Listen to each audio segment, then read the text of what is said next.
एक छोटे से गांव में श्यामलाल का परिवार रहता था।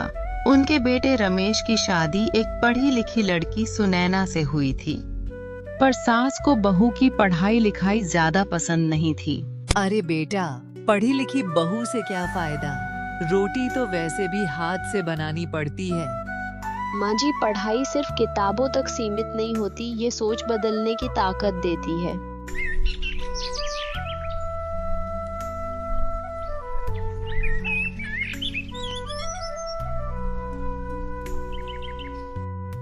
रमेश के बाबूजी, देखा आपने इस लड़की को कैसे कैंची की तरह जबान चला रही थी, बहस कर रही थी हमसे। सही कह रही हो भाग्यवान, इस लड़की के पर निकल आए हैं। गांव में कई दिक्कतें थीं, पानी की कमी, बच्चों की पढ़ाई बंद। मम्मी मेरा बैग कहाँ है? मुझे स्कूल जाना है, स्कूल का समय हो गया है। बेटा, तुमको तो पता है ना हमारे घर की स्थिति। तुम्हारे पिताजी दिन रात मेहनत करते हैं तो जैसे तैसे घर चलता है।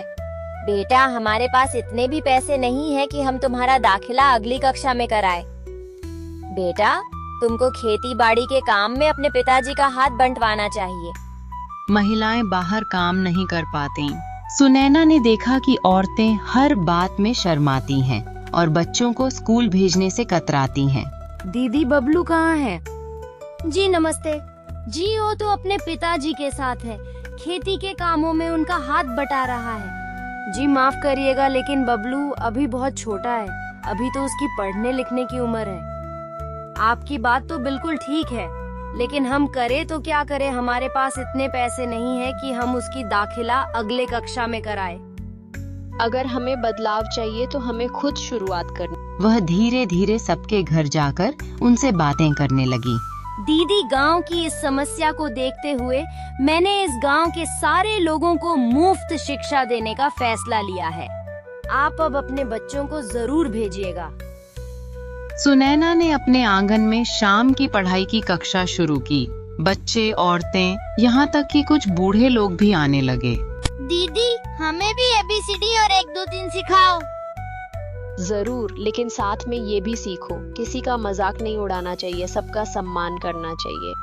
धीरे धीरे गांव के लोग उसकी इज्जत करने लगे।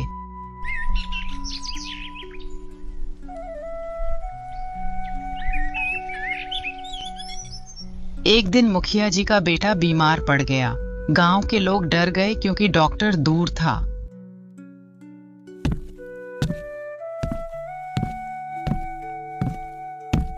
हे भगवान, इसको तो बहुत तेज बुखार है, अब मैं क्या करूं? ये जी सुनते हो?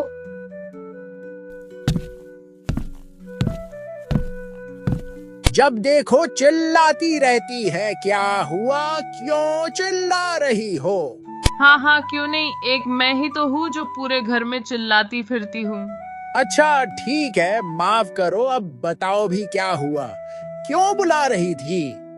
ये देखिए, गोपाल का तबीयत बहुत खराब है, हमको तो चिंता हो रही है, यहाँ तो डॉक्टर भी बहुत दूर है, अब क्या करें? रुको, मैं कुछ देखता हूँ, किसी का मैं मदद लेता हूँ। मुखिया जी सुनैना के पास जाते हैं और उसे मदद मांगते हैं। सुनैना ने अपनी पढ़ाई का उपयोग किया और दवा देकर बच्चे को बचा लिया। धन्यवाद बेटी, तुम्हारी समझदारी ने आज मेरे बेटे की जान बचाई है। उस दिन से सबने माना, पढ़ी लिखी बहू ही असली संपत्ति है। अब गांव में हर घर में एक दिया जलता था, शिक्षा का दिया।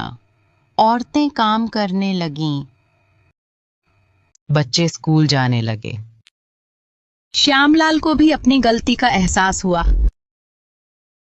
माफ कर दे बेटी, तुम सही थी, लेकिन मैंने हर वक्त तुम्हें गलत समझा है। तूने मेरी आंखें खोल दी। तूने हमें सिखाया कि पढ़ाई सिर्फ नौकरी के लिए नहीं होती, जीवन सुधारने के लिए होती है।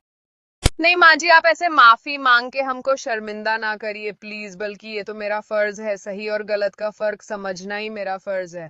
उस दिन से गांव का नाम बदल गया। लोग उसे ज्ञानपुर कहने लगे, क्योंकि वहां हर घर में शिक्षा की रोशनी थी और उस रोशनी की शुरुआत पढ़ी लिखी बहू सुनैना ने की थी। एक दिन गांव में भोलाराम नाम का व्यापारी गांव में आता है।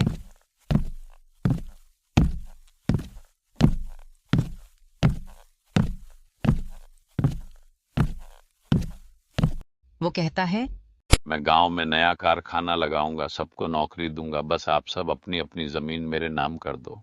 हमें कोई आपत्ति नहीं है, हमारे गांव के लोगों को रोजगार मिलेगा। इससे अच्छा बात क्या हो सकता है? क्या आप सब अपनी अपनी जमीन भोलाराम को देने के लिए तैयार हैं? हाँ, हम सब तैयार हैं।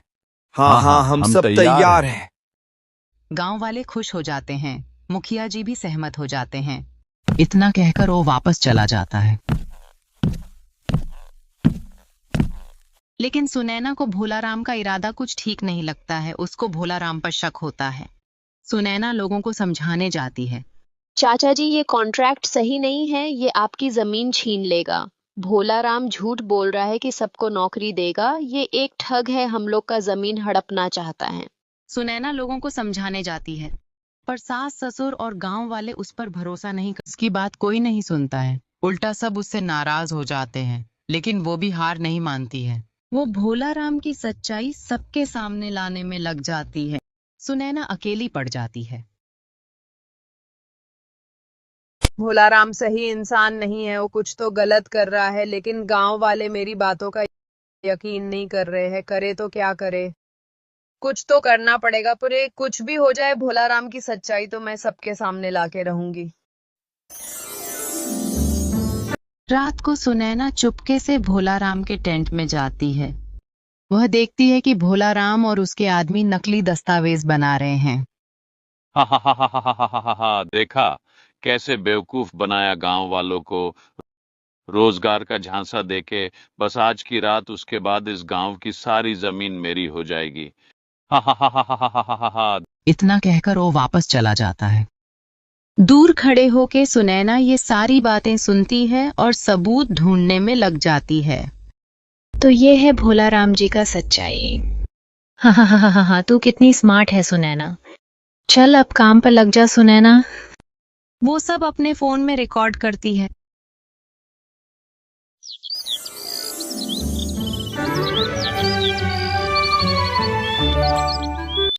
अगले दिन भोलाराम और उसका मैनेजर फिर आते हैं और इस बार वो लोग अपने साथ दस्तावेज लेकर आते हैं।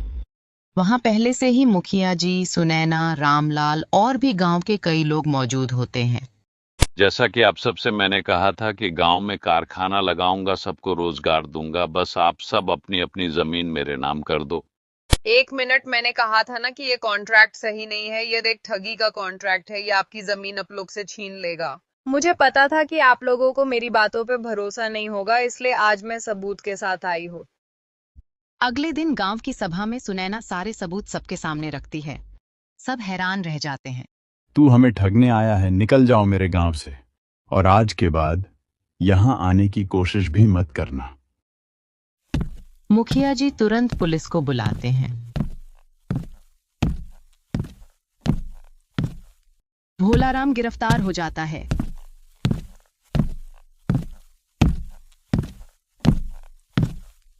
सुनैना के सास को अपनी गलती का एहसास होता है। बेटी, तेरी पढ़ाई ने पूरे गांव को बचा लिया।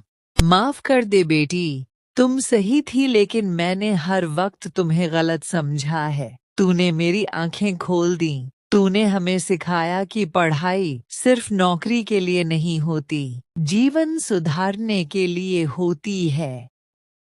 नहीं माँ जी, आप ऐसे माफी मांग के हमको शर्मिंदा ना करिए प्लीज, बल्कि ये तो मेरा फर्ज है, सही और गलत का फर्क समझना ही मेरा फर्ज है।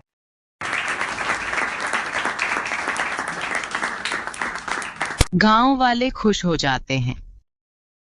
अब गांव वाले कहते हैं, अगर हमारी बहुएं और बेटियां पढ़ेंगी तो गांव कभी ठगा नहीं जाएगा।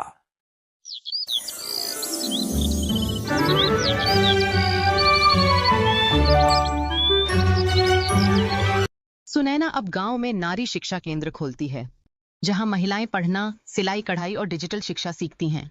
गांव में खुशहाली लौट आती है। मुझे गर्व है कि मेरी पत्नी ही नहीं बल्कि पूरा गांव आज पढ़ा लिखा बन गया है।